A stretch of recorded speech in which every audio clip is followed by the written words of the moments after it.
আসসালামু আলাইকুম সবাইকে। আমি তৌফিক এলহাই কুয়েট থেকে পড়ালেখা করেছি। আজকে আবার আমাদের লেকচারের ধারাবাহিকতায় চলে এসেছি তোমাদের সামনে আরেকটি চ্যাপ্টার নিয়ে।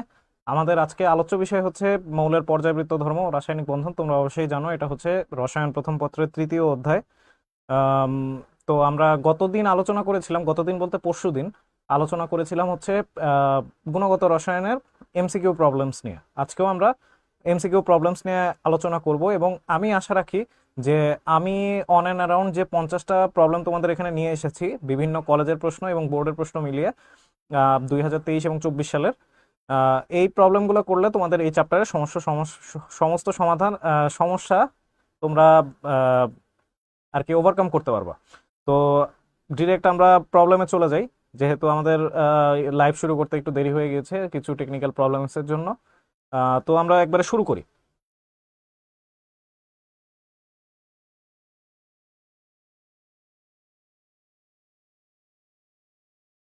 আচ্ছা, নিচের কোন যৌগটিতে সন্নিবেশ বন্ধন নেই? আচ্ছা, প্রথম কথা হচ্ছে সন্নিবেশ বন্ধনটা কি।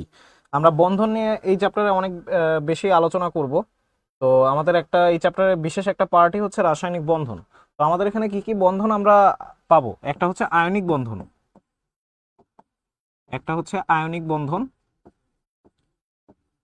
একটা হচ্ছে সমযোজী বন্ধন। এরপরে আমরা এনকাউন্টার করব হচ্ছে আহ, সন্নিবেশ সমযোজী বন্ধন। এটা সমযোজী বন্ধনেরই একটা টাইপ, সন্নিবেশ সমযোজী বন্ধন। এরপরে আমরা হাইড্রোজেন বন্ধন দেখব।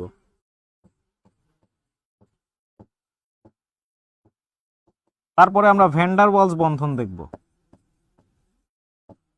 ভ্যান্ডার ওয়ালস বন্ধন। এই রাসায়নিক বন্ধনগুলো নিয়ে এই চ্যাপ্টারে তোমাদের আলোচনা হয়েছে। এরপরে ডাইপোল ডাইপোল বন্ধন দেখব আমরা।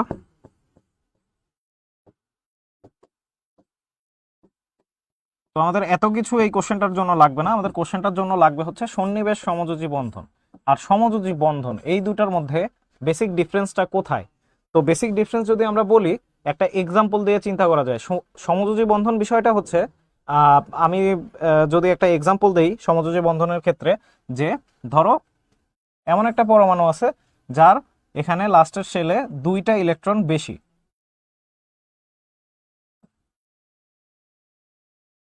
আবার এমন একটা পরমাণু আছে যার লাস্টের শেলে দুইটা ইলেকট্রন হয়তো লাগবে। তো এরা কি করবে, এরা একজন আরেকজনের সাথে শেয়ার করবে। মানে বিষয়টা হচ্ছে সমযোজী বন্ধনের ক্ষেত্রে আমি যদি বলি যে আমরা কোনো একটা মার্কেটে গিয়েছি, সেখানে যে আমরা একটা বার্গার খাবো, বার্গারটার দাম হচ্ছে 50 টাকা। তো একজন কন্ট্রিবিউট করলো 25 টাকা, আরেকজন কন্ট্রিবিউট করলো 25 টাকা, তারপর তারা বার্গারটা কিনলো, বার্গারটা কিনে একসাথে খেলো, শেয়ার করলো। তো এই জিনিসটা যেটা, যেখানে দুইজনই কন্ট্রিবিউট করতেছে একটা বন্ধনের জন্য, দুইজনই ইলেকট্রনটা শেয়ার করতেছে, দুইজনেরই একটা কন্ট্রিবিউশন আছে, সেই ক্ষেত্রে হচ্ছে আমরা দেখি এটা সমযোজী বন্ধনের একটা এক্সাম্পল। আর সন্নিবেশ সমযোজী বন্ধনটা কি, আমরা একটা এক্সাম্পল নেই, NH3। তো NH3 এর ক্ষেত্রে এখানে একটা মুক্ত জোড় ইলেকট্রন থাকে। কি জন্য থাকে? আমরা যদি নাইট্রোজেনের ইলেকট্রন বিন্যাস দেখি, নাইট্রোজেন 1s2 2s2 2p3। এখন 2p3 এর ভিতরে এগুলো হচ্ছে অযুগ্ম ইলেকট্রন। অযুগ্ম ইলেকট্রনগুলো একটা একটা করে হুন্ডের নীতি অনুযায়ী এখানে প্রবেশ করে। আর S2, এই দুটা হচ্ছে গিয়ে আমার মুক্ত জোড় ইলেকট্রন, এরা কোনো বন্ধনে সাহায্য করতেছে না, অ্যামোনিয়া তৈরিতে এরা কোনো সাহায্য করতেছে না। এখানে হাইড্রোজেন তার একটা ইলেকট্রন নিয়ে চলে আসে, হাইড্রোজেন আরেকটা ইলেকট্রন নিয়ে চলে আসে, হাইড্রোজেন আরেকটা ইলেকট্রন নিয়ে চলে আসে। তো এই তিনজন মিলে শেয়ার করে এখানে NH3 গঠন করতেছে, এবং এই মুক্ত জোড় ইলেকট্রন যেটা, এ কিন্তু বন্ধনে কোনো কন্ট্রিবিউশন করতেছে না। তো এখন এইখানে ধরো একটা প্রোটন আছে H+, এই H+ এর লাগবে হচ্ছে দুইটা ইলেকট্রন। H+ কে এই NH3 তার মুক্ত জোড় ইলেকট্রন গুলা শেয়ার করার পারমিশন দেবে। অর্থাৎ এই ক্ষেত্রে ডোনেট করলো হচ্ছে একজন, কিন্তু শেয়ার করতেছে দুইজন, দুইজনেরই প্রফিট হচ্ছে। তো এই ধরনের ঘটনা, এই ধরনের বন্ধনকে আমরা বলি হচ্ছে সন্নিবেশ সমযোজী বন্ধন। এখন কথা হচ্ছে আমাদের আমাদের কোশ্চেনটা একটু খেয়াল করি, কোশ্চেনটা একটু খেয়াল করি। কোশ্চেনে আমার বলা আছে যে নিচের কোন যৌগটিতে সন্নিবেশ বন্ধন নেই। তো আমরা একটা একটা করে গঠন আঁকি। PH3 এর ক্ষেত্রে আমরা যদি দেখি, PH3 হচ্ছে অনেকটা এইরকম, এবং আমরা যদি ফসফরাসের ইলেকট্রন বিন্যাস করি, ফসফরাস হচ্ছে 15, 1s2 2s2 2p6 3s2 3p3। তো তারা যখন হাইড্রোজেনের সাথে বন্ধন গঠন করে, এখানে S2 আনপেয়ার্ড পেয়ার্ড ইলেকট্রন বা মুক্তজোড় ইলেকট্রন এখানে থাকে, আর পি অরবিটালের ভিতরে 3টা ইলেকট্রন অযুগ্ম অবস্থায় থাকে। তো এখানে একটা হাইড্রোজেন আসে, এখানে একটা হাইড্রোজেন আসে, এখানে আরেকটা হাইড্রোজেন আসে, এসে তারা শেয়ার করে, শেয়ার করার মাধ্যমে পিএইচডি গঠন হয়। এখন কথা হচ্ছে ফসফরাসের মধ্যে যে যোজ্যতা স্তরের এই 3s2 এই অরবিটালের 2টা ইলেকট্রন যুগ্ম অবস্থায় থাকে, পেয়ার্ড অবস্থায় থাকে, কিন্তু তারা বন্ধনের ভিতরে কোনো রকমের কন্ট্রিবিউশন করছে না। তো এই জন্য এখানে আমরা মুক্তজোড় ইলেকট্রনকে এইভাবে দেখাবো, এবং যখন একটা H+ এর আশেপাশে থাকে সে এই H+ কে তার এই মুক্তজোড় ইলেকট্রন শেয়ার করার পারমিশন দেয়, ফলে এখানে সন্নিবেশ সমযোজী বন্ধন আছে। আবার আমরা যদি দেখি BF4, তো এখানেও বোরনের জন্য আমরা দেখব মুক্তজোড় ইলেকট্রন থাকে, এখানে একটা ফ্লোরিন, এখানে একটা ফ্লোরিন, এখানে একটা ফ্লোরিন, এবং এখানে একটা আরেকটা ফ্লোরিন F-। তো এরা যখন শেয়ার করতেছে এখানেও একটা সন্নিবেশ সমযোজী বন্ধন আমাদের গঠন হবে। এরপরে আমরা যদি দেখি CO3 এর গঠনটা কিরকম, কার্বনের হাত হচ্ছে 4টা, অক্সিজেনের হাত হচ্ছে 2টা। এখন এখানে একটা অক্সিজেন থাকে, এইখানে একটা অক্সিজেন থাকে, যেহেতু অক্সিজেন তার একটা ইলেকট্রন এখানে শেয়ার করেছে, তাই অক্সিজেনের চার্জ এখনো নিউট্রালাইজ হয় নাই, এখনো প্রশমিত হয় নাই। এই এখানকার একটা মাইনাস, এখানকার একটা মাইনাস মিলে CO3 আয়নটা গঠন হয়। তো এখানে দেখো 4টাই সমযোজী বন্ধন, এর মধ্যে 3টা হচ্ছে সিগমা বন্ধন এবং একটা হচ্ছে পাই বন্ধন, তো এইখানে আমার কোনো সন্নিবেশ সমযোজী বন্ধন নাই। আবার আমি যদি SO3 এটা যদি দেখি, সালফার ট্রাইঅক্সাইডের ক্ষেত্রেও এখানে কোনো সমযোজী বন্ধন, এখানে সবকটাই সমযোজী বন্ধন, 3টা সিগমা এবং 3টা পাই বন্ধন। সো এটার জন্য সালফার ট্রাইঅক্সাইডেও কোনো সন্নিবেশ সমযোজী বন্ধন নেই, তাই আমার অ্যাকসেপ্টেবল আনসার হবে এই দুইটাই, এই দুটাকেই আমি অ্যাকসেপ্টেবল ধরতে পারি। যে কোনো একটা আনসার করলেই হবে পরীক্ষার ক্ষেত্রে।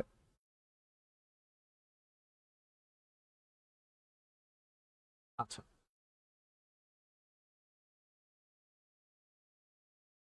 তো মিথাইল সায়ানাইড যৌগে কার্বন দ্বয়ের সংকরায়ন যথাক্রমে। আচ্ছা, তো এখানে দেখি CH3 C triple bond N। তো কথা হচ্ছে সিঙ্গেল বন্ড থাকলে হচ্ছে, যদি আমার সিঙ্গেল বন্ড থাকে, একটা বন্ড এরকম থাকে, তাহলে সেখানে থাকে হচ্ছে সিগমা বন্ধন। যদি 2টা থাকে তাহলে এইটা হচ্ছে সিগমা, এটা হচ্ছে পাই, এটার জন্য হয় হচ্ছে পাই বন্ধন। এখানে কয়টা পাই বন্ধন? 2টা পাই বন্ধন। তো এটার জন্য হাইব্রিডাইজেশনটা হচ্ছে বা সংকরায়নটা হচ্ছে sp3। এটার জন্য যেখানে একটা পাই বন্ধন থাকে সেটার জন্য sp2, বা দ্বিবন্ধনের জন্য হচ্ছে আমার sp2, এবং যেখানে আমার 2টা পাই বন্ধন থাকে সেখানে আমার সংকরায়নটা হচ্ছে sp। তো কথা হচ্ছে এখানে খেয়াল করো, এখানে সবকটাই হচ্ছে এর আশেপাশে সিগমা বন্ধন, কোনো পাই বন্ধন নাই, তার মানে এটা হচ্ছে সিগমা, আর এটার সংকরায়ন হবে হচ্ছে sp3 এবং এটার সংকরায়নটা হবে হচ্ছে sp। সো আমার কারেক্ট আনসার হচ্ছে sp3 sp, অপশন ডি।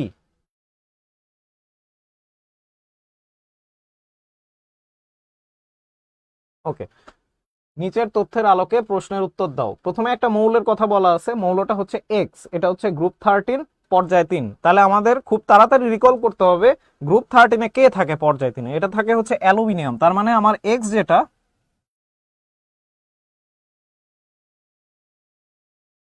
আমার এক্সটা হচ্ছে গিয়ে অ্যালুমিনিয়াম এবং ওয়াইটা হচ্ছে গিয়ে গ্রুপ 17 মানে হ্যালোজেন গ্রুপ পর্যায় 3, তার মানে এটা হচ্ছে ক্লোরিন। সো এক্স ও ওয়াই দ্বারা গঠিত যৌগ কি হবে? সবাই জানে অ্যালুমিনিয়াম ক্লোরাইড। এরপরে এখান থেকে কিছু স্টেম কোশ্চেন তৈরি করা হয়েছে। উদ্দীপকের এক্স ও ওয়াই দ্বারা গঠিত যৌগটি অম্লধর্মী, আর্দ্র বিশ্লেষিত হয় না, ডাইমার গঠন করে। তো এখানে কোনটা কোনটা কারেক্ট সেটা আমাদের চুজ করতে হবে। প্রথম কথা, অম্লধর্মী কখন হয়? অম্লধর্মী তখনই হবে যখন সে পানির সাথে বিক্রিয়া করে একটা ক্ষার তৈরি করবে, পানির সাথে বিক্রিয়া করে একটা ক্ষার তৈরি করবে। বা এখানে আমরা দেখব অ্যালুমিনিয়াম ক্লোরাইড এই বিক্রিয়ায় পার্টিসিপেট করে, অর্থাৎ সে হচ্ছে একটা অম্লধর্মী পদার্থ। এরপরে অ্যালুমিনিয়ামের যদি আমরা ইলেকট্রন বিন্যাস করি, এখানে 3p পর্যন্ত অবস্থান করে, এখানে এর ডি অরবিটালে কোনো ইলেকট্রন প্রবেশ করে না, তার মানে আর্দ্র বিশ্লেষিত হবে না। এবং আর্দ্র বিশ্লেষিত হবে তার কারণ হচ্ছে অ্যালুমিনিয়ামের আমরা যদি ইলেকট্রন বিন্যাস করি 1s2 2s2 2s2 2p6 3s2 3p1 3d0, যেহেতু তার পর্যায়ে হচ্ছে 3, তার এখানে ডি অরবিটালটা প্রেজেন্ট থাকবে এবং পুরোটাই ফাঁকা, তাই সে আর্দ্র বিশ্লেষিত হবে।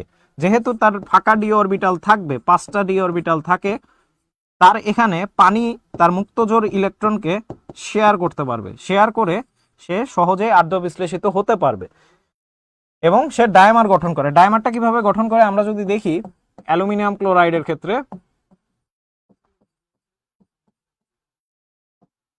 ক্লোরিন তার এক্সেসিভ ইলেকট্রন ডেন্সিটির জন্য অ্যালুমিনিয়াম পার্শ্ববর্তী অ্যালুমিনিয়ামের সাথে শেয়ার করবে এবং এই ক্লোরিনটা হচ্ছে এর সাথে শেয়ার করবে, শেয়ার করে তারা Al2Cl6 তৈরি করবে। তার মানে ডাইমারটা মানে কি, ডাইমার হচ্ছে গিয়ে দুইটা পরমাণু, দুইটা অণু যদি একসাথে পাশাপাশি থাকতে পারে। তো এখানে আমার আনসার হবে হচ্ছে 1 ও 3। সো অপশন বি হচ্ছে গিয়ে আমার সুটেবল আনসার।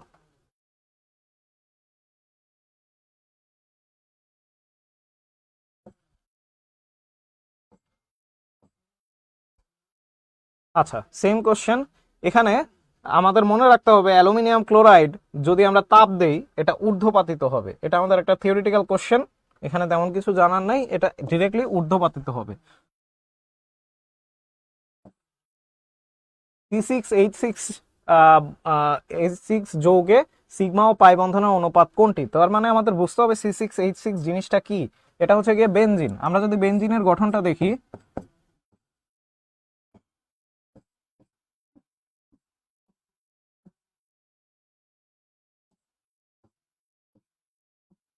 এরকম অবস্থা, এখানে একটা হাইড্রোজেন থাকবে, এখানে একটা হাইড্রোজেন থাকবে, এখানে একটা হাইড্রোজেন থাকবে, এখানে একটা হাইড্রোজেন থাকবে, এখানে একটা হাইড্রোজেন, এখানে একটা হাইড্রোজেন, প্রত্যেকটা কার্বনের সাথে একটা করে হাইড্রোজেন থাকে। তো এটা হচ্ছে গিয়ে একটা সিগমা বন্ধন, এখানে এটা একটা সিগমা বন্ধন, 6টা হাইড্রোজেনের জন্য আমরা 6টা সিগমা বন্ধন পাবো এবং এখানে প্রত্যেকটা হচ্ছে গিয়ে আমার সিগমা বন্ধন, প্রত্যেকটা কার্বনের সাথে কানেকশনে একটা করে সিগমা বন্ধন থাকে এবং 3টার ভিতরে পাই বন্ধন থাকে। তাহলে আমার সিগমা টোটাল হচ্ছে 6 6 12টা, পাই বন্ধন হচ্ছে 3টা। সো আমি যদি অনুপাত করি 12/3, এটা আসে হচ্ছে 4। তো 4:1। তো আমার অপশন হচ্ছে ডি।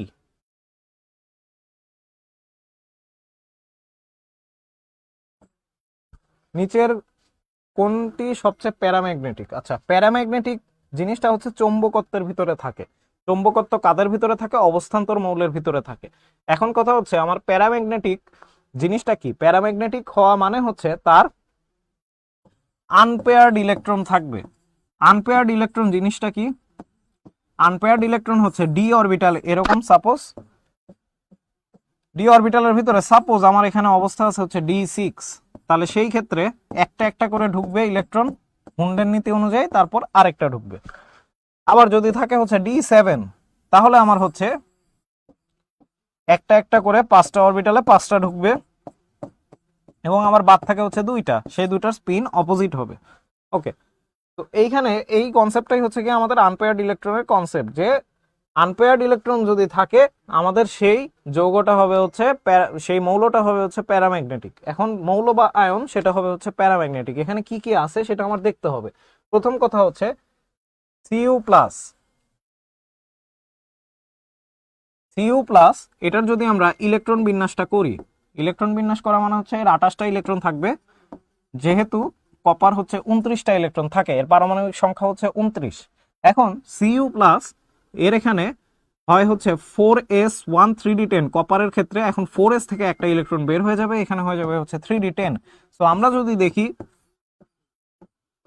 এর ডি অরবিটালের চেহারা, এখানে দেখবো দুইটা দুইটা করে একবারে 10টা হয়ে যাবে, 10টা ফিল আপ হয়ে যাবে।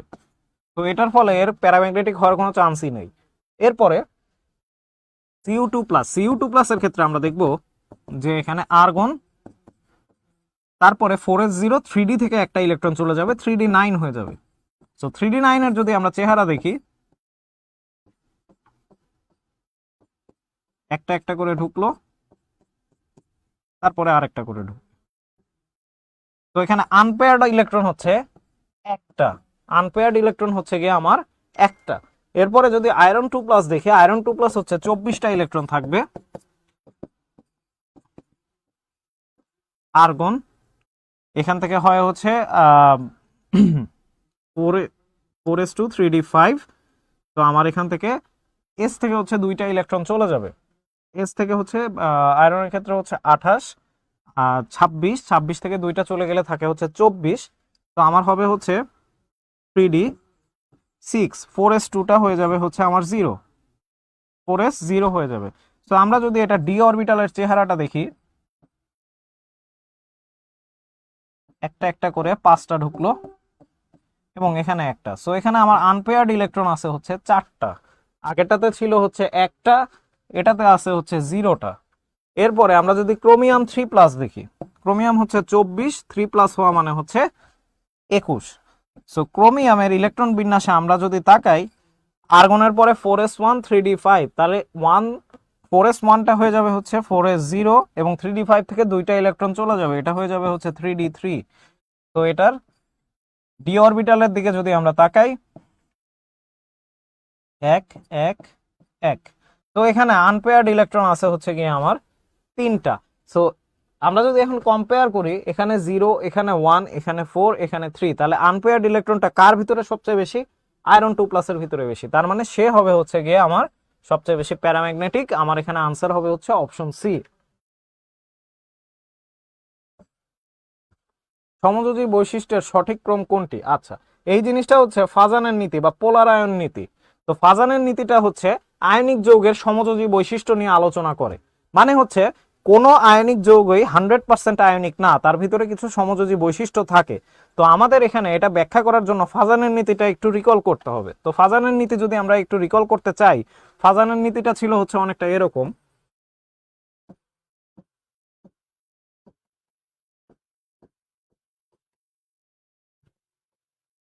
ক্যাটায়ন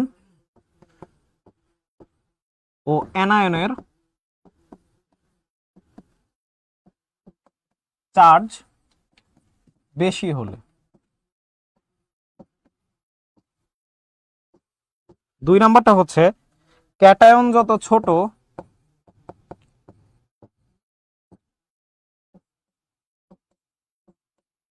ও অ্যানায়ন যত বড়।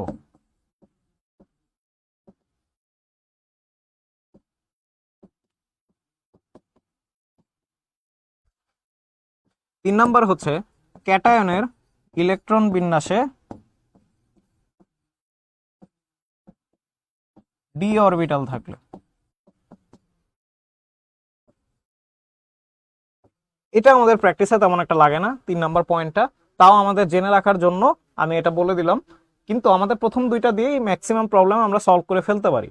এখন আমরা এখানে কিভাবে সলভ করব? ক্যাটায়ন ও অ্যানায়নের চার্জ বেশি হলে ক্যাটায়ন যত ছোট ও অ্যানায়ন যত বড় হবে, এই দুটো কন্ডিশন যদি আমার মিট আপ হয়, তাহলে আমার সেই আয়নিক যৌগটা তত বেশি সমযোজী বৈশিষ্ট্য শো করবে। এখন কথা হচ্ছে আমরা একটা এক্সাম্পল নেই। সাপোজ আমার এখানে আছে হচ্ছে সোডিয়াম হাইড্রোক্সাইড, ম্যাগনেসিয়াম হাইড্রোক্সাইড এবং অ্যালুমিনিয়াম হাইড্রোক্সাইড। এই তিনটার ভিতরে কার সমযোজী বৈশিষ্ট্য বেশি? তো আমরা যদি চার্জ দেখি, এটা Na+OH-, সো আমার ক্যাটায়নের চার্জ হচ্ছে +1, অ্যানায়নের চার্জ হচ্ছে -1, এবং এখানে ম্যাগনেসিয়াম হচ্ছে 2+, এবং এটা -1 × 2 -2। সো এখানে চার্জটা কি অলরেডি বেশি, এবং এটা হচ্ছে গিয়ে +3, এটা হচ্ছে গিয়ে -3। সো এখানে চার্জ যার বেশি হবে, যার চার্জের সামেশনটা আমার বেশি হবে, সে তত বেশি সমযোজী বৈশিষ্ট্য প্রদর্শন করবে। তো এইখানেই যদি আমাদের আলোচনাটা থেমে যেত তাহলে ভালো হইতো। কিন্তু অনেক সময় দেখা যায় যে একটা এক্সাম্পল যদি আমরা দেখি, যে সাপোজ NaCl, NaF। তো এটা আমরা আগের প্রবলেমটা যদি দেখি, এটার সমযোজী ধর্ম বেশি থাকবে হচ্ছে অ্যালুমিনিয়াম হাইড্রোক্সাইডে, তারপরে থাকবে হচ্ছে ম্যাগনেসিয়াম হাইড্রোক্সাইডে, তারপরে থাকবে হচ্ছে সোডিয়াম হাইড্রোক্সাইডে। NaBr এবং Na, এই চারটার ভিতরে কে বেশি সমযোজী? আমি একটু ফ্রেশ করে লিখি। তো এর আগের প্রবলেম আমরা দেখলাম হচ্ছে যখন চার্জগুলো আলাদা। এবারে আমাদের এমন একটা প্রবলেম যে আমাদের চার্জগুলো একই রকম।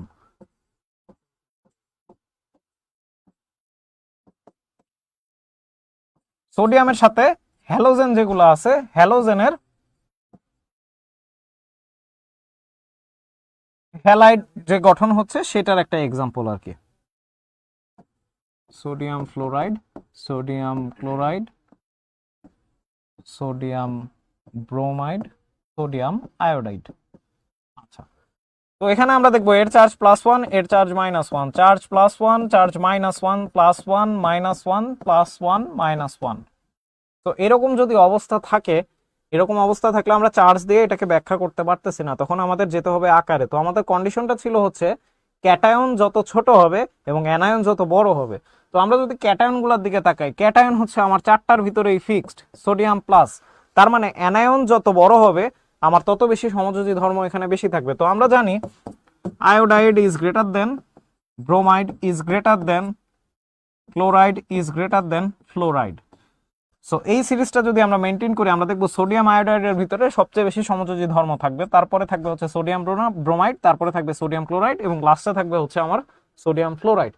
তো আমরা যদি এই কোশ্চেনটার দিকে আমাদের এখন তাকাই, ফাজানের নীতি নিয়ে আমরা অনেক আলোচনা করে ফেললাম, এবার আমাদের কোশ্চেনে আমরা ব্যাক করি। তো কোশ্চেনে আমরা দেখতেছি যে এখানে তিনটা আছে, magnesium chloride, sodium chloride, aluminium chloride. So এই প্রবলেমটার জন্য আমরা আগে লিখে ফেলি কি কি আছে।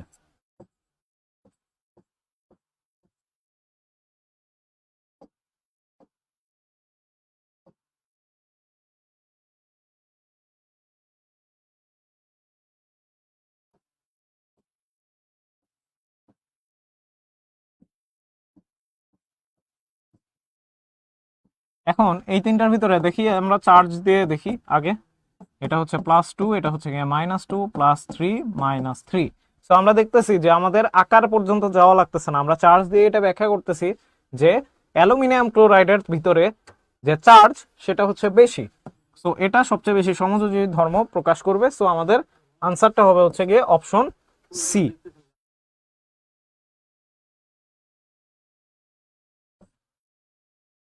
কোনটি সঠিক?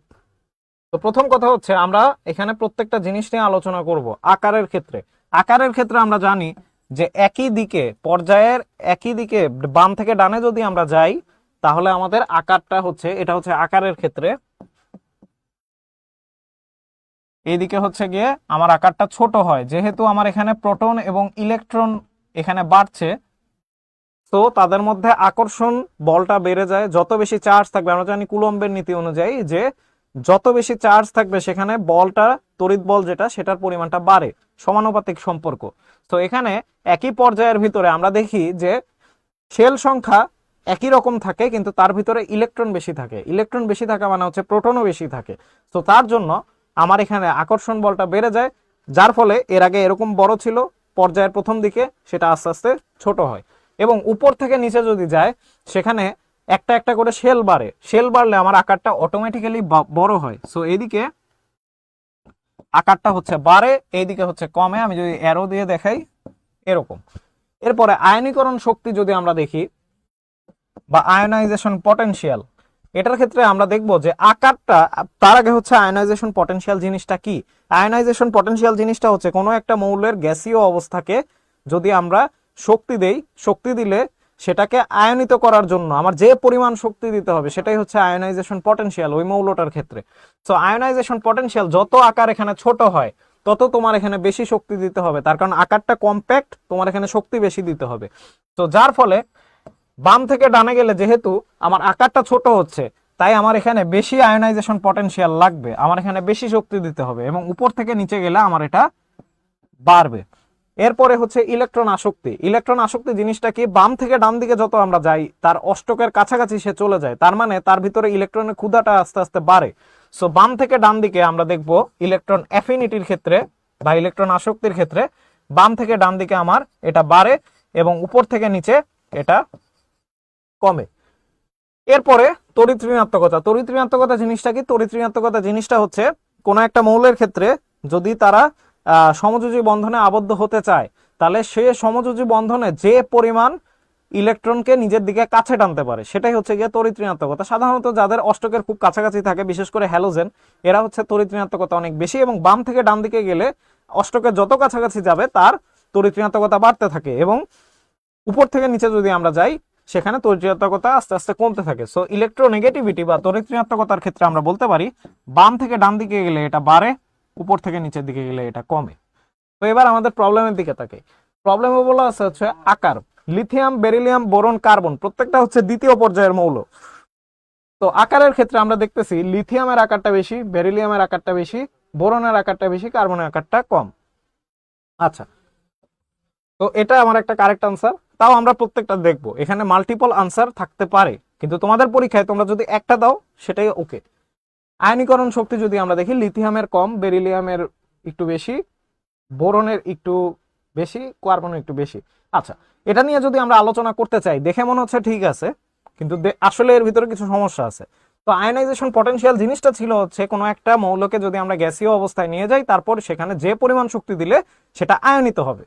আচ্ছা, তো এখানে লিথিয়ামের ক্ষেত্রে যদি আমরা দেখি, আমরা এটা একটু মুছি। লিথিয়ামের ক্ষেত্রে যদি আমরা দেখি, লিথিয়ামের ইলেকট্রন বিন্যাস হচ্ছে 1s2 2s1, বেরিলিয়ামের ইলেকট্রন বিন্যাস হচ্ছে 1s2 2s2, বোরনের ইলেকট্রন বিন্যাস হচ্ছে 1s2 2s2 2p1, এবং কার্বনের ইলেকট্রন বিন্যাস হচ্ছে 1s2 2s2 2p2। তো আস্তে আস্তে আয়নীকরণ শক্তি লিথিয়াম থেকে কার্বনের দিকে বাড়ার কথা, কিন্তু এখানে সেটা হয় না। এখানে সেটা না হওয়ার কারণটা কি? না হওয়ার কারণটা হচ্ছে বেরিলিয়ামের স্টেবল ইলেকট্রন বিন্যাস 2s2, যে ইলেকট্রন বিন্যাসটা যোজ্যতা স্তরে, সেটা মোর স্টেবল দেন এই যে 2s2 2p1। সো যার ফলে বেরিলিয়ামের যে আয়নীকরণ শক্তি সেটা এটার চেয়ে বেশি হয়, যদিও এটা থিওরিটিক্যালি আমার কম হওয়ার কথা ছিল। তাই এটা আমার রং আনসার, এটা ছিল আমাদের কারেক্ট আনসার। এবার ইলেকট্রন আসক্তির ক্ষেত্রে দেখি, ইলেকট্রন আসক্তি আমার উপর থেকে নিচের দিকে কি হয়? উপর থেকে নিচের দিকে আমার কমে।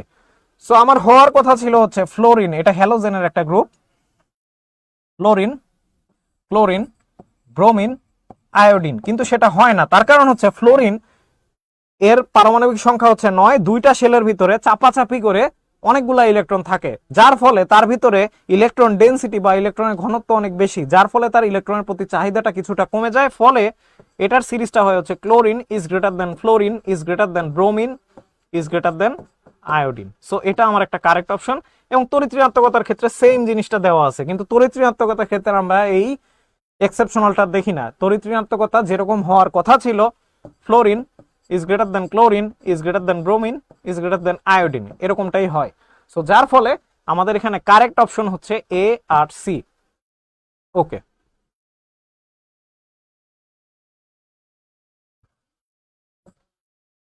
হাইড্রোজেন বন্ধনের কারণে পানি তরল হয়। আচ্ছা, পানির গঠনটা যদি আমরা দেখি, তার আগে হাইড্রোজেন বন্ধনটা কোথায় কোথায় হয়? যদি হাইড্রোজেনের সাথে ফ্লোরিন, অক্সিজেন এবং নাইট্রোজেন ফন, এই তিনটা যদি থাকে, তাহলে সেখানে হাইড্রোজেন বন্ধন তৈরি হয়। তো পানির গঠনটা যদি আমরা দেখি, তো হাইড্রোজেনের সাথে হচ্ছে আমার ফ্লোরিন, অক্সিজেন এবং নাইট্রোজেন যদি থাকে, তারা হচ্ছে গিয়ে হাইড্রোজেন বন্ধন তৈরি করতে সাহায্য করবে। এখন কথা হচ্ছে পানির গঠনটা যদি আমরা দেখি, পানির গঠনের ক্ষেত্রে আমরা দেখবো একটা অক্সিজেনের দুইটা হাত, এদিকে একটা হাইড্রোজেন, এদিকে একটা হাইড্রোজেন।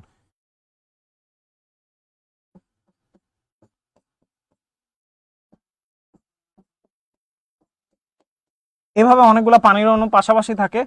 তো এইখানে দেখো, এখানে এরা বন্ধন তৈরি করতে পারে।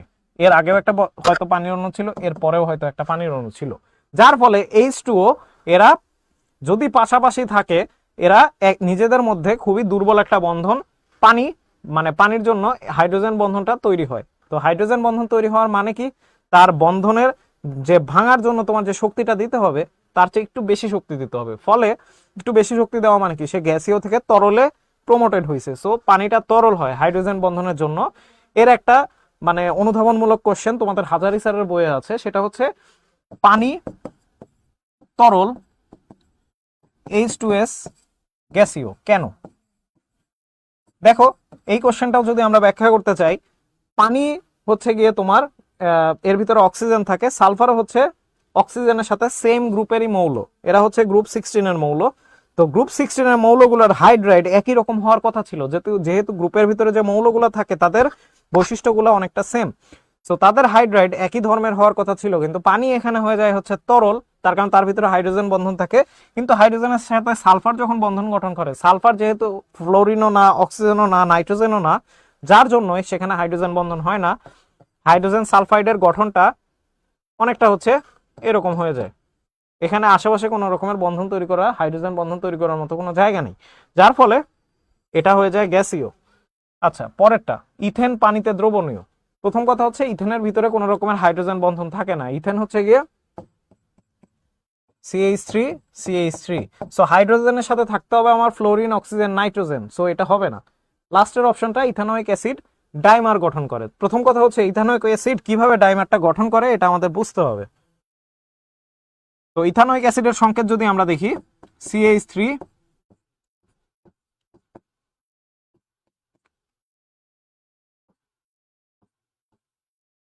এই হচ্ছে গিয়ে কার্বনের 4টা হাত, এবং এর পাশে যখন আরেকটা ইথানোয়িক অ্যাসিড থাকে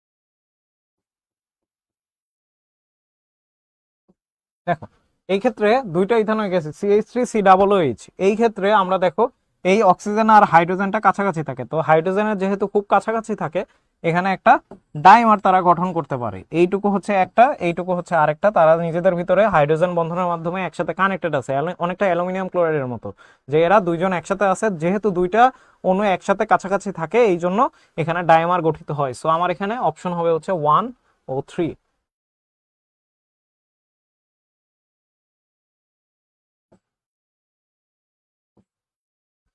কোন অক্সাইডটি ক্ষারধর্মী? তো প্রথম কথা হচ্ছে আমরা যদি পর্যায় সারণীটা আরেকটু বিশ্লেষণ করি, পর্যায় সারণীতে বাম থেকে ডান দিকে গেলে অম্লত্ব বাড়ে,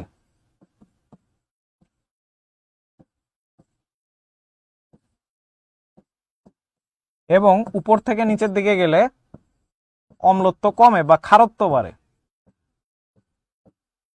তো আমরা যদি তাকাই এই অক্সাইডগুলোর দিকে, magnesium oxide, aluminium oxide, silicon dioxide, phosphorus trioxide, তো এখানে যেটা হচ্ছে যে ম্যাগনেসিয়াম, সিলিকন, অ্যালুমিনিয়াম, ফসফরাস সবাই হচ্ছে তৃতীয় পর্যায়ের পরমাণু।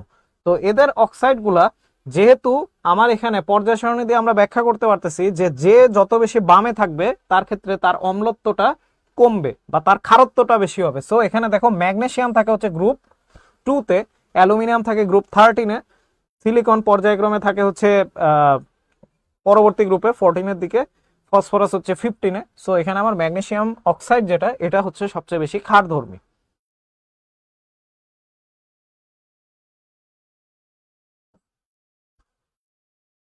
আচ্ছা, আয়নিক বন্ধন গঠনের প্রয়োজনীয় শর্ত। প্রথম কথা হচ্ছে আয়নিক বন্ধনে আমার এখানে একটা পরমাণু থাকে আর একটা পরমাণু থাকে, এর মধ্যে একটা ধাতু থাকে একটা অধাতু থাকে।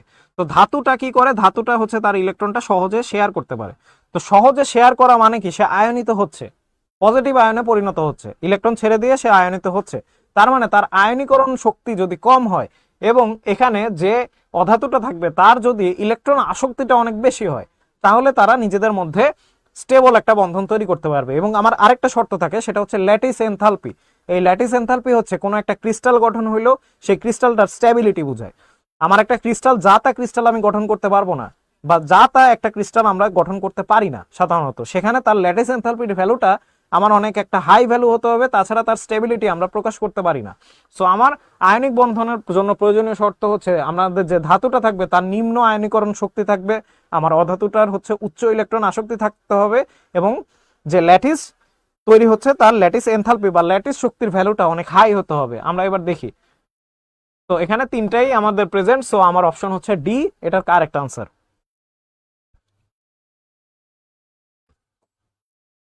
কোনটি পোলার? আচ্ছা, প্রথম কথা হচ্ছে পোলারিটি আমরা যদি বুঝতে চাই, যে কোনো কিছু HCl ধরো এরকম আছে, এটার অ্যাকুয়াস সলিউশন যদি আমরা তৈরি করি তা সেটা পোলার হবে। কিন্তু আমরা অপশনের দিকে তাকে CH4, এটা একটা অর্গানিক কম্পাউন্ড, আগেই বাদ, CCl4 এটাও বাদ, H2O লিকুইড দেওয়া আছে এবং এখানে HCl গ্যাসিয়াস দেওয়া আছে। যেহেতু এটা অ্যাকুয়াস দেওয়া নাই, তাই আমাদের এটা রং আনসার। আমাদের এখানে আনসারটা হবে হচ্ছে পানি।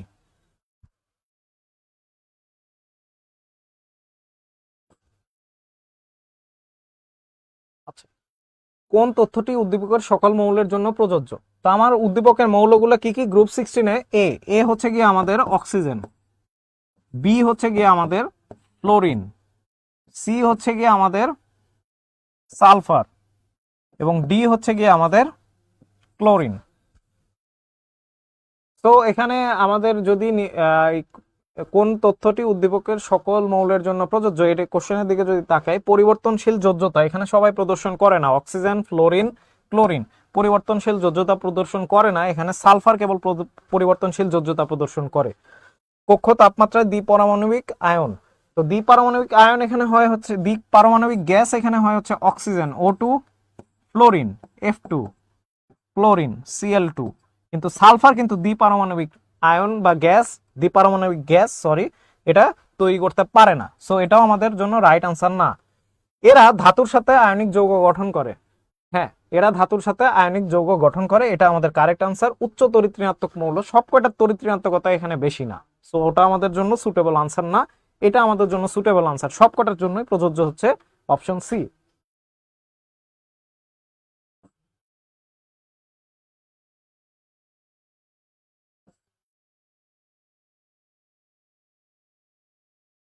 আচ্ছা, উদ্দীপক অনুসারে বি এর তড়িৎ-ঋণাত্মকতা আমরা আবার একটু লিখে নেই। আমাদের এ হচ্ছে গিয়ে অক্সিজেন, বি হচ্ছে গিয়ে ফ্লোরিন, সি হচ্ছে গিয়ে সালফার, ডি হচ্ছে গিয়ে ক্লোরিন।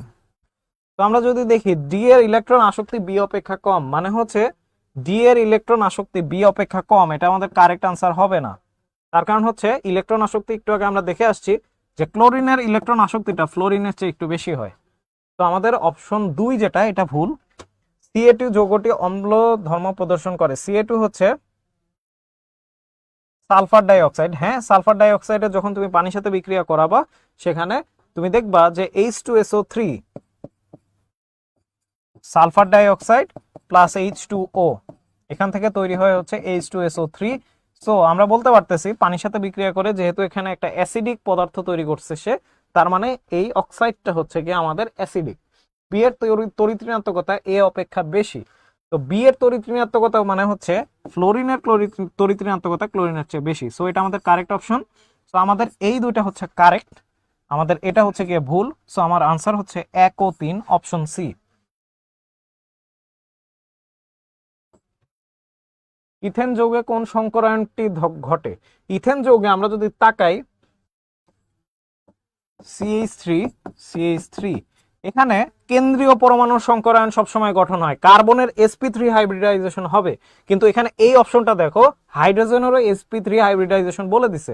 এটা কিন্তু আমার কেন্দ্রীয় পরমাণুর সংকরায়নকে নির্দেশ করতেছে না, কেন্দ্রীয় পরমাণুর সংকরায়নকেও নির্দেশ করতেছে, আবার আরেকটা যেটা তার সাথে যে বন্ধন তৈরি করতেছে তার কোন রকম কিন্তু কোনো সংকরায়ন হয় না। তাই এই অপশনটা ভুল, আমার এই অপশনটা হচ্ছে কারেক্ট। 1s মানে হচ্ছে গিয়ে তার অরবিটালের নাম্বারটা দেওয়া আছে।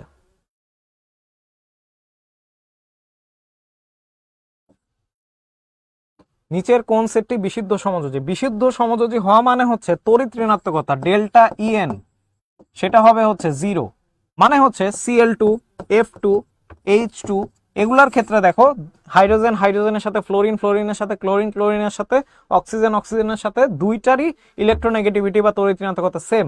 তো আমরা যদি তাকাই এইটার ক্ষেত্রে সোডিয়াম ফ্লোরাইড H2S, এদের তড়িৎ ঋণাত্মকতার একটা পার্থক্য আছে, এই দুটারও তড়িৎ ঋণাত্মকতার একটা পার্থক্য থাকবে, এই দুটারও একটা পার্থক্য আছে। এখন পার্থক্য নাই হচ্ছে Cl2 এর ক্ষেত্রে, কিন্তু এটা নিয়ে অনেকে কনফিউজ থাকবে। NCl3 কনফিউশনের কোনো জায়গা নেই, তার কারণ হচ্ছে নাইট্রোজেনেরও তড়িৎ ঋণাত্মকতা 3, ক্লোরিনেরও তড়িৎ ঋণাত্মকতা হচ্ছে 3। সো এখানে ডেল্টা ইএনটা 0, আমার অপশন ডি হচ্ছে গিয়ে কারেক্ট।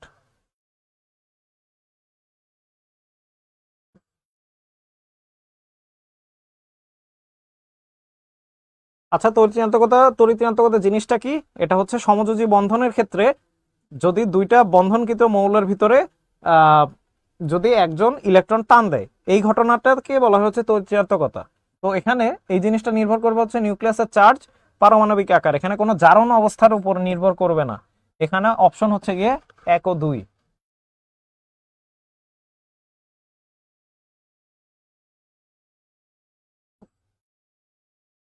F-Na+ নিয়নের ক্ষেত্রে ব্যাসার্ধের সঠিক ক্রম কোনটি? আমরা যদি এখানে দেখি যে সোডিয়াম প্লাসের ক্ষেত্রে তার ইলেকট্রন থাকে হচ্ছে 10টা, প্রোটন থাকে হচ্ছে 11টা। নিয়নের ক্ষেত্রে ইলেকট্রন থাকে হচ্ছে 10টা, প্রোটনও থাকে 10টা। এবং F- বা ফ্লোরাইড আয়নের ক্ষেত্রে তার ইলেকট্রন থাকে হচ্ছে গিয়ে 10টা, প্রোটন থাকে হচ্ছে 9টা। সো আমরা যদি তাকাই এখানে খেয়াল করে দেখো যে সোডিয়াম প্লাসের ক্ষেত্রে এখানে 10টা ইলেকট্রনকে 11টা প্রোটন টানতেছে, 10টা টানতেছে, এটা হচ্ছে নিয়নের ক্ষেত্রে। ফ্লোরিনের ক্ষেত্রে হচ্ছে 9টাকে 10টা। তো আমরা যদি তাকাই, এই অপশনটা হচ্ছে গিয়ে আমাদের সুটেবল অপশন।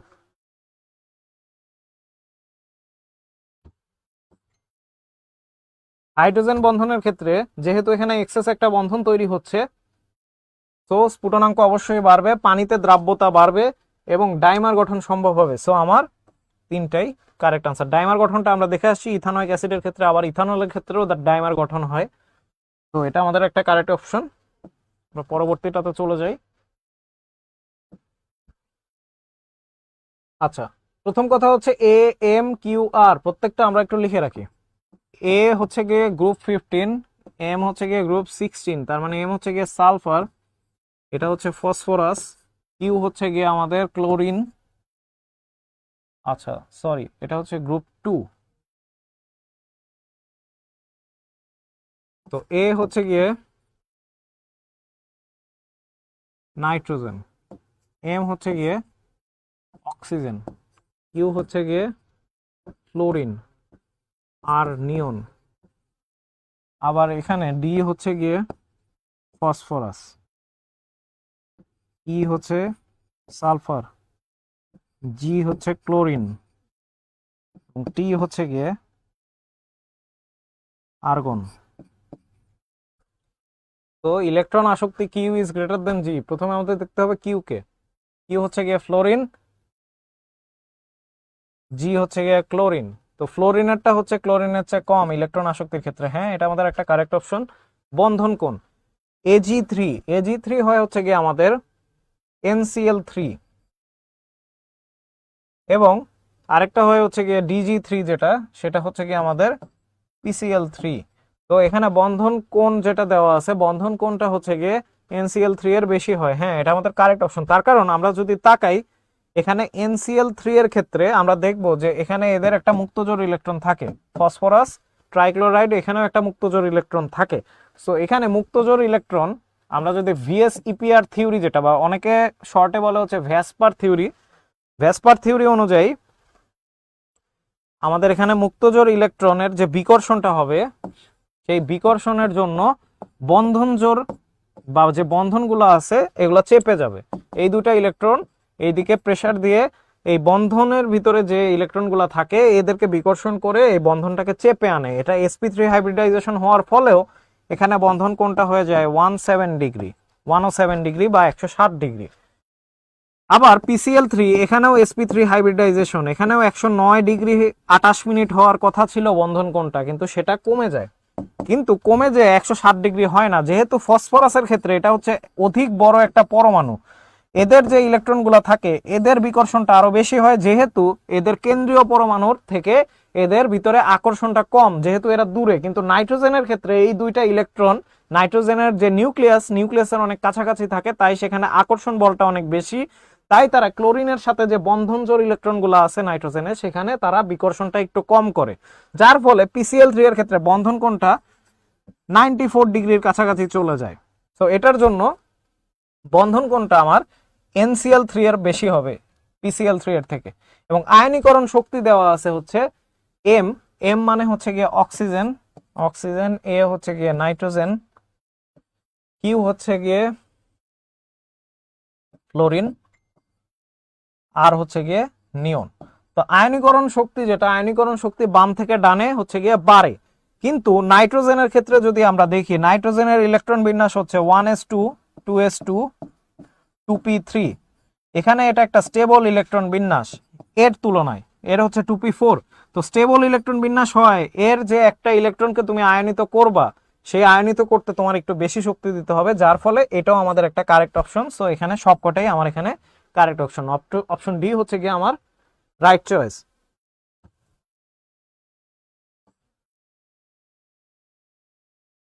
একই পর্যায়ে বাম থেকে ডানে ধাতব ধর্ম কমে, অবশ্যই ধাতব ধর্ম কমে, পারমাণবিক আকার কমে, হ্যাঁ আয়নীকরণ শক্তি বাড়ে, আয়নীকরণ শক্তি বাড়ে, এখানে দেওয়া আছে হচ্ছে কমে। তো তার মানে এখানে আমার অপশন এ 1 ও 2 হচ্ছে কারেক্ট চয়েস। ইলেকট্রন আসক্তি কোনটির ক্ষেত্রে সর্বনিম্ন? প্রথম কথা হচ্ছে যদি এরকম দেওয়া থাকে, এরা দেখো এদেরকে তুমি রিলেট করতে পারবা না। এরকম দেওয়া থাকলে দেখতে হবে কে অষ্টক থেকে সবচেয়ে বেশি দূরে, তার ইলেকট্রনের আসক্তি সবচেয়ে বেশি কম। অষ্টক থেকে সবচেয়ে বেশি দূরে হচ্ছে ক্যালসিয়াম, তো এখানে এটার ইলেকট্রন আসক্তি সবচেয়ে কম।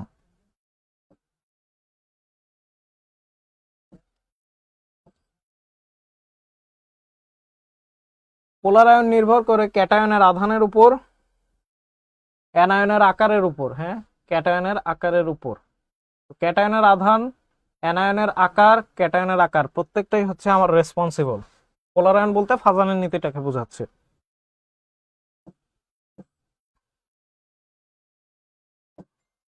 আয়নিক বন্ধন গঠিত হয় ধাতু ও অধাতুর মধ্যে ইলেকট্রন আসক্তির পার্থক্য বেশি থাকলে ইলেকট্রন আদান প্রদানের মাধ্যমে। প্রত্যেকটা জিনিসই আমরা ডিসকাস করে আসছি আজকে। সো অপশন ডি হবে হচ্ছে গিয়ে আমাদের কারেক্ট আনসার, সবকটাই এখানে কারেক্ট। কোনটা আন্ত অবস্থান্তর মৌল? প্রথম কথা হচ্ছে অবস্থান্তর মৌল হয় হচ্ছে ডি ব্লক মৌলগুলা। ডি ব্লক মৌলের একটা বিশেষ টাইপ হচ্ছে অবস্থান্তর মৌল। সকল অবস্থান্তর মৌলই ডি ব্লক মৌল, কিন্তু সকল ডি ব্লক মৌল সকল ডি অবস্থান্তর মৌলই হচ্ছে ডি ব্লক মৌল, কিন্তু সকল ডি ব্লক মৌল অবস্থান্তর মৌল না। আর আন্ত অবস্থান্তর মৌল বা অন্ত অবস্থান্তর মৌল হচ্ছে গিয়ে আমাদের এ ব্লক মৌলগুলোকে বলা হয়। তো এ ব্লক কারা? যাদের পারমাণবিক সংখ্যাটা অনেক বেশি থাকে। তোমার সমস্ত এ ব্লক মৌল মনে রাখতে হবে না। সো এখানে ইউরেনিয়ামটা হবে হচ্ছে গিয়ে আমাদের কারেক্ট আনসার। বাকি সব কয়টা দেখো, এরা সব কয়টা হচ্ছে ইউরেনিয়ামের চেয়ে ছোট। সো কমন সেন্স অ্যাপ্লাই করেও তুমি যে কোশ্চেনটার আনসার জানো না সেটা আনসার করতে পারবা।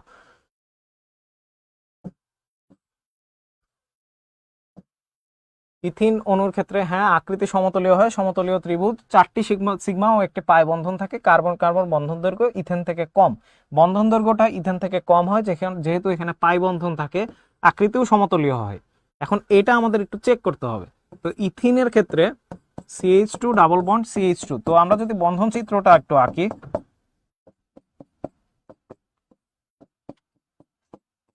এখানে সিগমা আছে হচ্ছে 5টা, এই একটা সহ আর এই 4টা, তো টোটাল আছে হচ্ছে 5টা, পাই বন্ধন আছে হচ্ছে একটা। তো 4টি সিগমা একটি পাই, এটা হবে না। সো আমার আনসার হচ্ছে গিয়ে 1 ও 3, অপশন সি।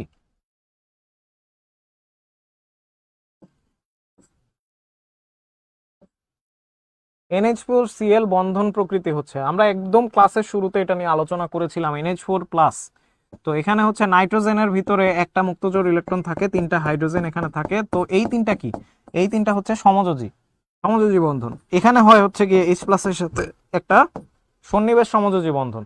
এবং যেহেতু এটা NH4+, এর পাশে চলে আসে হচ্ছে একটা Cl-, এখানে তাদের ভিতরে আদান প্রদান ঘটে, চার্জের আদান প্রদান মানে কি আয়নিক বন্ধন ঘটে। তো উপরের সব কয়টা দেখো এখানে থাকে।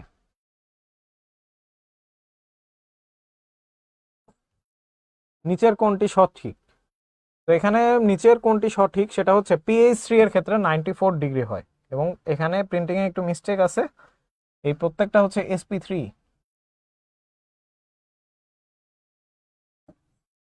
sp3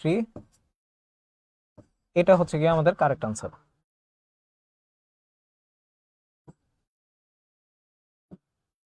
নিচের কোনটি সবচেয়ে বেশি আয়নিক? তো সবচেয়ে বেশি আয়নিক হওয়া মানে কি? যার ভিতরে চার্জের ডিফারেন্সটা বেশি থাকবে। এখন কথা হচ্ছে উপর থেকে নিচে আমরা যত যাব, উপর থেকে আমরা যত নিচে যাব, লিথিয়াম, সোডিয়াম, পটাশিয়াম আর রুবিডিয়াম, এরা সবকটাই হচ্ছে গ্রুপ 1 এর মৌল। তাদের ক্লোরাইড নিয়ে এখানে কোশ্চেনটা করা হয়েছে। তো লিথিয়ামের ক্ষেত্রে আমরা দেখব লিথিয়ামটা হচ্ছে উপর থেকে নিচে আমরা যখন যাব, আয়নীকরণ শক্তি এটা আস্তে আস্তে কমবে। এবং এখানে ক্লোরিনের ক্ষেত্রে দেখব যে ক্লোরিনের সাইজটা সেম, লিথিয়াম হচ্ছে গিয়ে ছোট, ক্লোরিনটা হচ্ছে গিয়ে আমাদের বড়। সোডিয়ামের সাইজটা আরেকটু বাড়বে, পটাশিয়ামের সাইজটা আরেকটু বাড়বে, ক্লোরিন ওই সেমই আছে। সো রুবিডিয়াম আরো বাড়বে। সো যেটা সবচেয়ে বেশি ছোট, যেটা সবচেয়ে বেশি কম্প্যাক্ট, সেটাকে ভাঙতে তোমার বেশি কষ্ট হবে। সো সবচেয়ে বেশি আয়নিক হবে হচ্ছে লিথিয়াম ক্লোরাইড।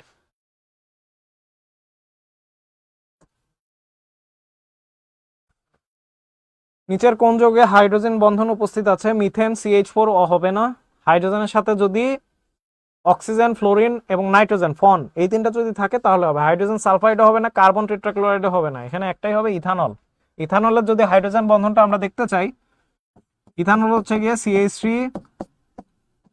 CH2OH, সো আমরা যদি একটু অবজেক্টিভলি দেখি, এখানে অবস্থাটা এরকম থাকে যে এর আশেপাশে আরেকটা CH3 CH2 OH এরকম অবস্থা থাকলে এইখানে একটা হাইড্রোজেন বন্ধন গঠিত হয়, এই অক্সিজেনের সাথে এই হাইড্রোজেনের একটা হাইড্রোজেন বন্ধন তৈরি হয়। সো এর ফলে ইথানলে আমরা দেখব এখানে হাইড্রোজেন বন্ধন উপস্থিত থাকবে, ইথানল এবং ইথানোয়িক অ্যাসিড দুইটাতেই। নিচের কোনটি অম্লধর্মী অক্সাইড? নিচের কোনটি অম্লধর্মী অক্সাইড? এটার আনসার হবে হচ্ছে অ্যালুমিনিয়াম অক্সাইড। বিক্রিয়া যদি করো দেখবে অ্যালুমিনিয়াম অক্সাইড পানির সাথে বিক্রিয়া করে অ্যাসিড তৈরি করছে। কোনটির রঙিন যৌগ? রঙিন যৌগ হচ্ছে কি আমার অবস্থান্তর মৌলের একটা বৈশিষ্ট্য। তো আমার এখানে দেখতে হবে কোনটা কোনটা অবস্থান্তর মৌল। তো অবস্থান্তর মৌল টাইটানিয়াম, যদি তুমি দেখো টাইটানিয়ামের এখানে ফাঁকা ডি অরবিটাল D129, এটা হচ্ছে মৌল এবং মৌলের স্টেবল আয়ন দুইটারই কন্ডিশন হইতে হয় এরকম। তো আমরা এই জিনিসটা কেবল দেখবো ম্যাঙ্গানিজের ক্ষেত্রে, ম্যাঙ্গানিজ এবং ম্যাঙ্গানিজ 2+, দুইটার ইলেকট্রন বিন্যাসেই আমরা দেখবো হচ্ছে গিয়ে D129 থাকে। সো এইটা হচ্ছে কেবলমাত্র রঙিন যৌগ গঠন করবে, যেহেতু ম্যাঙ্গানিজ হচ্ছে গিয়ে আমার একটা অবস্থান্তর মৌল।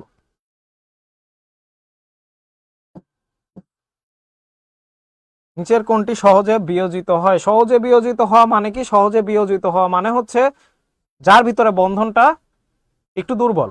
তো বন্ধনটা দুর্বল হয় হচ্ছে বড় পরমাণুর ক্ষেত্রে, বড় অণুর ক্ষেত্রে।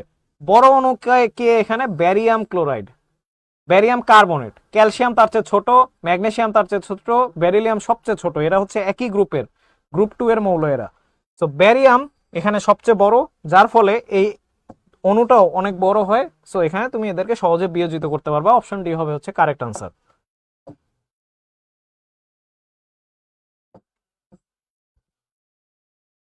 কোন অরবিটালের ইলেকট্রন ঘনত্ব সর্বাধিক? যেটা সবচেয়ে বেশি নিচে থাকবে এস অরবিটালে বেশি হয়, এবং 1s যেহেতু এর ভ্যালু সবচেয়ে কম, এ সবচেয়ে বেশি ইলেকট্রন ঘনত্ব সাপোর্ট করবে। নাইট্রোজেন ডাইঅক্সাইড, নাইট্রোজেন ডাইঅক্সাইডের যদি আমরা বন্ধনটা আঁকি,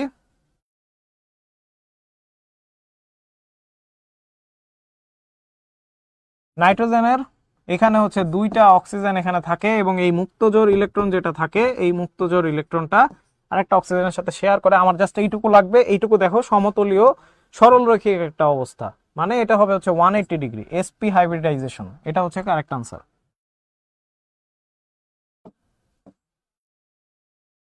আচ্ছা, তো এই টাইপের যদি কোশ্চেন থাকে, দেখো এটার হাইব্রিডাইজেশন সহজে তোমার মাথায় আসবে না। তো এটার জন্য একটা শর্টকাট মনে রাখতে হবে, half v plus m minus plus c. তো এখানে বিষয়টা হচ্ছে ভি কি? ভি হচ্ছে কেন্দ্রীয়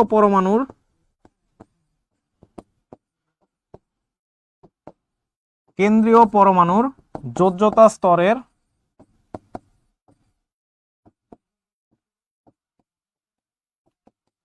ইলেকট্রন সংখ্যা। এম হচ্ছে গিয়ে একক চার্জ বিশিষ্ট পরমাণু সংখ্যা, একক চার্জের পরমাণু সংখ্যা। সি হচ্ছে গিয়ে আমরা যেটা নিয়ে কাজ করতেছি সেটা যদি কোনো আয়ন হয়, যদি মাইনাস বা অ্যানায়ন হয় তাহলে আমাদের সূত্রে বসবে হচ্ছে প্লাস, আর যদি আমাদের ক্যাটায়ন থাকে তাহলে আমাদের সূত্রে বসবে হচ্ছে মাইনাস। তো এখানে কোনো চার্জ নাই, এটা হচ্ছে গিয়ে একটা যৌগ। তো এটার ক্ষেত্রে জেনন, এটা হচ্ছে গিয়ে আমাদের কেন্দ্রীয় পরমাণু গঠন করবে হচ্ছে জেনন। জেননের ক্ষেত্রে এর যোজ্যতা স্তরের ইলেকট্রন সংখ্যা হচ্ছে 8। ক্লোরিনের ক্ষেত্রে আমার হচ্ছে 4টা একযোজী পরমাণু আছে।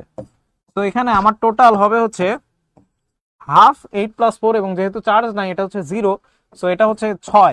সো 6টা সংকরিত অরবিটাল আমার এখানে থাকবে। এখন 6টা সংকরিত অরবিটাল কোথায় কোথায় আছে? এখানে 2টা, এখানে 4টা, এখানে আছে হচ্ছে 6টা, এখানে আছে 5টা। সো এটাই হচ্ছে কি আমাদের কারেক্ট আনসার। একবারে কিছু না জানলেও তোমরা এই টাইপের কোশ্চেন আনসার করতে পারবা যদি এরকম শর্টকাট অ্যাপ্লাই করতে পারো। ইলেকট্রন আসক্তির ক্ষেত্রে নিচের কোনটি সঠিক ক্রম? অনেকবার আমরা আলোচনা করছি, সেটা হচ্ছে গিয়ে ক্লোরিনের একটু বেশি হয় ক্লোরিনের চেয়ে।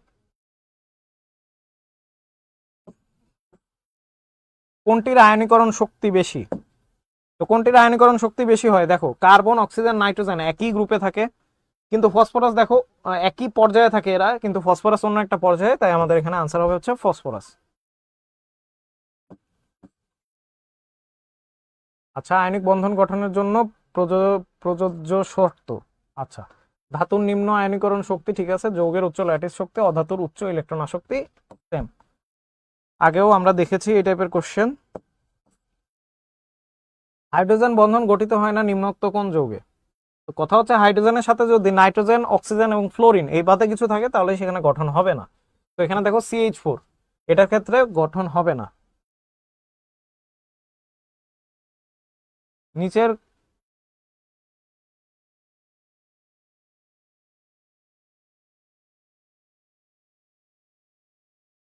নিচের কোন যৌগটিতে সঞ্চালনশীল পাই ইলেকট্রন থাকে? সঞ্চরণশীল পাই ইলেকট্রন হবে, দেখো সঞ্চরণশীল পাই ইলেকট্রন থাকে অ্যারোমেটিক যৌগে, এর ভিতরে C6H6, এটা হচ্ছে গিয়ে বেনজিন, বেনজিনের ক্ষেত্রে আমরা সঞ্চরণশীল পাই ইলেকট্রন থাকবে। বাকি সব কয়টা হচ্ছে অ্যালিফ্যাটিক যৌগ, অ্যালিফ্যাটিক যৌগে সঞ্চরণশীল পাই ইলেকট্রন থাকে না। অক্টেট রুল সমর্থন করে না কোনটি? অক্টেট রুল মানে হচ্ছে এদের যোজ্যতা স্তরে 8টা ইলেকট্রন প্রকাশ হবে। তো কথা হচ্ছে CH4 এর ক্ষেত্রে দেখো কার্বনের 6টা ইলেকট্রন থাকে, সে 4টা হাইড্রোজেন থেকে একটা একটা করে ইলেকট্রন নিয়ে 10টা ইলেকট্রন গঠন করে। ফসফরাসের ক্ষেত্রে যোজ্যতা স্তরে 5টা ইলেকট্রন থাকে, 3টা ক্লোরিনের সাথে, সে 3টা করে ইলেকট্রন শেয়ার করে অষ্টক পূরণ করে। সালফার ডাই অক্সাইডের ক্ষেত্রে 6টা ইলেকট্রন থাকে, 2টা অক্সিজেন থেকে নিয়ে সে এখানে তার অষ্টকটা পূরণ করে। কিন্তু বোরন ট্রাইক্লোরাইডের ক্ষেত্রে আমরা দেখবো এখানে অষ্টক সংকোচন ঘটেছে।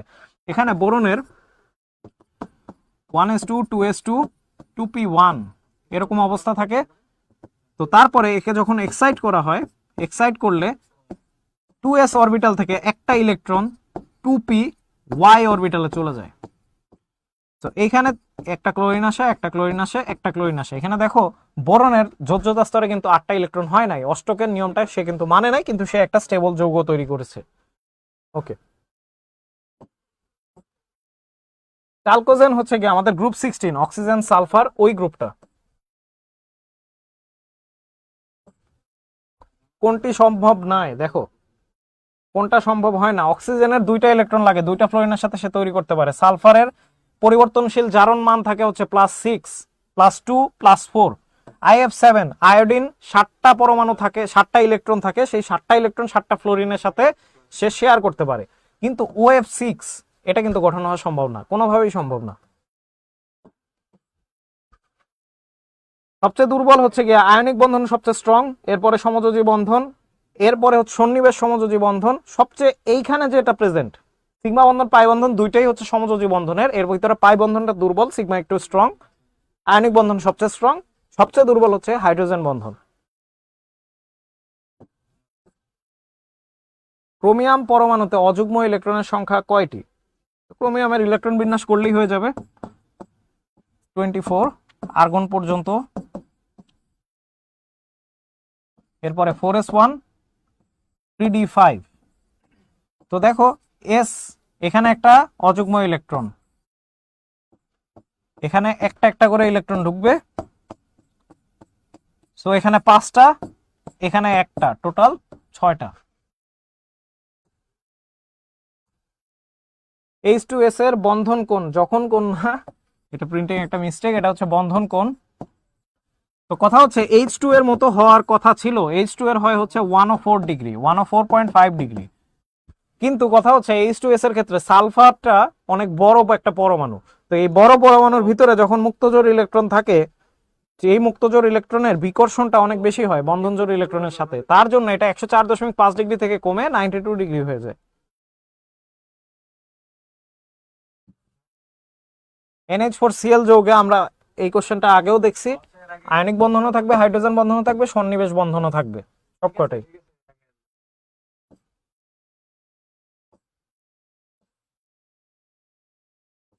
আচ্ছা, সো এই পর্যন্তই হচ্ছে গিয়ে আমাদের 50টা MCQ। আশা করি এই ক্লাসটি করে তোমাদের উপকার হয়েছে, এবং আমরা ধারাবাহিকতায় আরো পরবর্তী চ্যাপ্টারের প্রবলেমগুলো নিয়ে আসবো যদি তোমরা সাপোর্ট দেখাও।